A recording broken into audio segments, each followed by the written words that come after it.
DTaP stands for diphtheria, tetanus, and pertussis. Diphtheria is a serious infection of the nose, throat, and lungs, as well as skin, that can cause serious and life-threatening infection of the heart and lungs. Tetanus, also known as lockjaw, is also a life-threatening germ that you can catch from dirt and from outside spaces or from dirty nails or dirty wounds. Tetanus causes severe and painful spasms of the muscles in your body.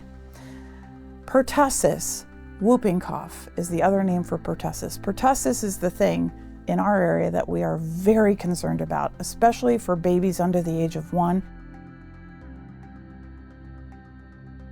Pertussis or whooping cough is so concerning in babies because we know that if you have pertussis in a kid under the age of 1 year old, they have a 30 to 50% chance of ending up in the hospital, needing respiratory support to help get over pertussis. Once kids get pertussis, there is nothing we can do except supportive care, such as IV fluids, ventilation, oxygen, because we give them antibiotics to prevent the spread, but it does not cure the illness once they get it. Pertussis in older kids is called the 100 days cough because it literally causes gut-wrenching, rib-breaking coughing for months.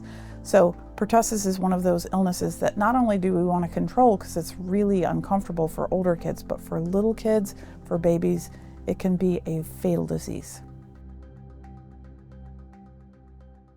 Little kids should have a total of 5 doses of DTaP, starting at 6 weeks, and again at 4 months, 6 months, 15 to 18 months, and again at 4 to 6 years. We know that the protection from DTaP wanes over time, so that's why 11-year-old kids are supposed to get a booster called Tdap that will help build the immunity again, and then needs to be repeated every 10 years throughout their adulthood.